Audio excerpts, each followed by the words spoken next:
اللہ سے ڈرنے والوں کو طاقت سے ڈرانا مشکل ہے، اللہ سے ڈرنے والوں کو طاقت سے ڈرانا مشکل ہے، جب خوف خدا ہو دل میں کیسر و کسرا کچھ بھی نہیں، یہ عظمت باطل دھوکا ہے، یہ ستوت کافر کچھ بھی نہیں، یہ عظمت باطل دھوکا ہے، یہ ستوت کافر کچھ بھی نہیں، مٹی کے کھلونے ہیں سارے، یہ کفر کے لشکر کچھ بھی نہیں۔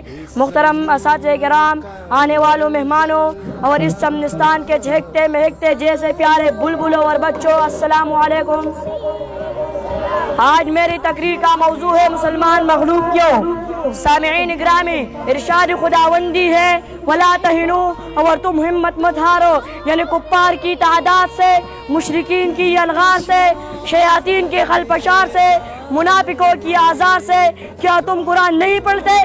کم من فئة قلیلۃ غلبت فئة کثیرۃ بإذن اللہ، چنانچہ تم بدر میں 300 تیر آتے، غلبہ پایا 1000 پر، احد میں 750 تھے، غلبہ پایا 3000 پر، خندق میں 3000 تھے، غلبہ پایا 10,000 پر، خیبر میں 1600 تھے، غلبہ پایا لاکھوں پر، حنین میں 12,000 تھے، غلبہ پایا 20,000 پر، تبوک میں 30,000 تھے، غلبہ پایا 20,000 پر، موتا میں 3,000 تھے، غلبہ پایا لاکھوں پر، یرموک میں 60 تھے، غلبہ پایا 60,000 پر۔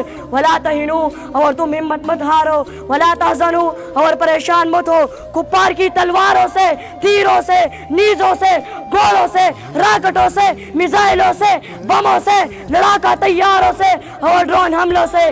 ارے مسلمانوں، تمہارے پاس بدر میں کون سی تلواریں تھے؟ احد میں کتنے تیر تھے؟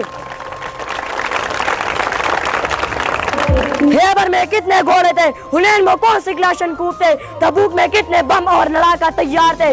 پھر بھی اے مسلمانوں، فتح و نصر تمہیں ملتی رہی، لشکر طاغوت کو عظیمت ہوتی رہی، نور حق 400 پلتا رہا اور چار دانگ عالم میں اسلام کا ڈنگ بجتا رہا۔ آخر اس وقت کے مسلمان غالب کیوں رہتے ہیں؟ فتح و نصر انہیں کیوں ملتی رہی؟ ارے مسلمانوں، پوری کائنات میں تم غالب رہو گے، بشرط ہے کہ تمہارے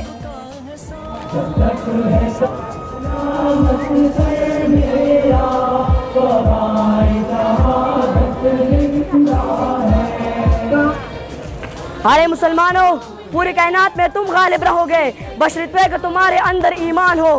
بقول شاعر، غلامی میں ناکام آتی ہے شمشیر نہ تدبیر ہے، غلامی میں ناکام آتی ہے شمشیر نہ تدبیر ہے، جو حوضوں کی یقین پہ راتوں کٹ جاتی ہے زنجیر ہے۔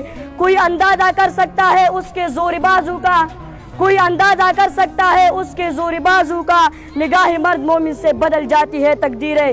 جناب صدر، چنانچہ اس وقت کے مسلمان نور ایمان مسلمان کے دل نور ایمان سے منور تھے، ان کے ہاتھوں میں توحید کی تلوار تھی، اخلاص کی تیر تھی، اور سب سے بڑھ کر عمل قرآن تھی۔